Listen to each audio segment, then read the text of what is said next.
Vacilfrutta, Adriatica, la Valle dei Sapori, Acqua Marina, l'arte del buon gusto. A Vacil di Breda, Treviso.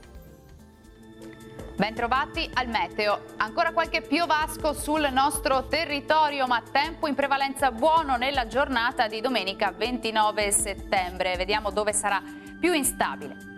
Sul Veneto cielo nuvoloso sui rilievi del Bellunese, dove non si escludono anche locali temporali in giornata, che localmente potranno interessare anche le pianure limitrofe. Sarà in genere più asciutto e anche soleggiato altrove.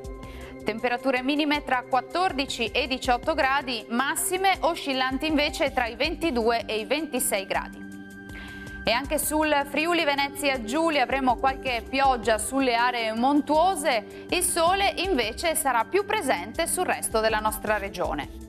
Temperature minime tra 16 e 18 gradi, massime comprese invece tra i 21 e i 23 gradi. Uno sguardo infine al Trentino Alto Adige. Qui il tempo sarà sostanzialmente asciutto, il cielo sarà sereno o al massimo poco nuvoloso. Temperature minime sui 14 gradi, massime invece tra i 24 e i 25 gradi circa. Bene, questo aggiornamento è giunto al termine, grazie per l'attenzione, arrivederci.